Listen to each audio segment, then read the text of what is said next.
Thomas the tank engine wouldn't stop being a nuisance. Night after night, he kept the other engines awake. "I'm tired of pushing coaches. I want to see the world." The other engines didn't take much notice, for Thomas was a little engine with a long tongue.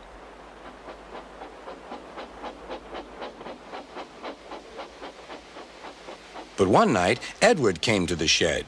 He was a kind little engine and felt sorry for Thomas. "I've got some freight cars to take home tomorrow. If you take them instead of me, I'll push coaches in the yard."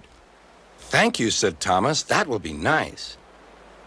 Next morning, Edward and Thomas asked their drivers, and when they said yes, Thomas ran off happily to find freight cars.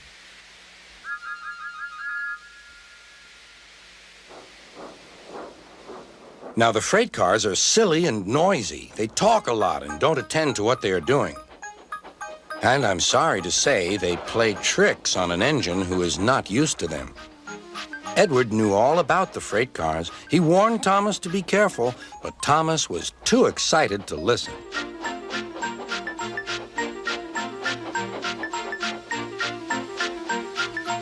The shunter fastened the coupling, and when the signal dropped, Thomas was ready. The conductor blew his whistle. "Beep, beep," answered Thomas and started off. But the freight cars weren't ready.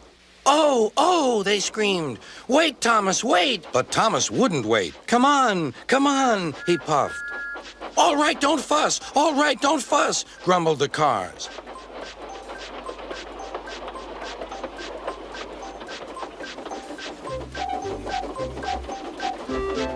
Thomas began going faster and faster. "Whoosh!" he whistled as he rushed through Henry's tunnel.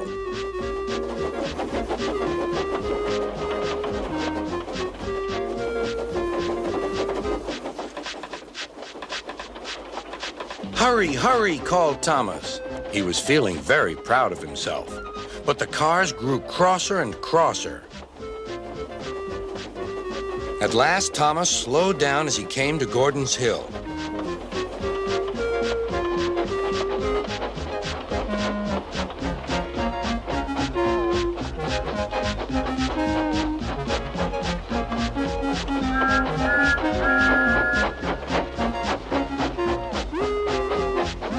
"Steady now, steady," warned the driver as they reached the top.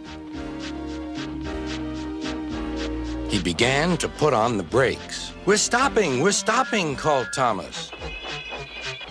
"No, no, no," answered the cars, bumping into each other. Go on." Before the driver could stop them, they had pushed Thomas down the hill and were rattling and laughing behind him. Poor Thomas tried hard to stop them from making him go too fast. Stop pushing, he hissed. But the cars took no notice. Go on, they giggled in their silly way.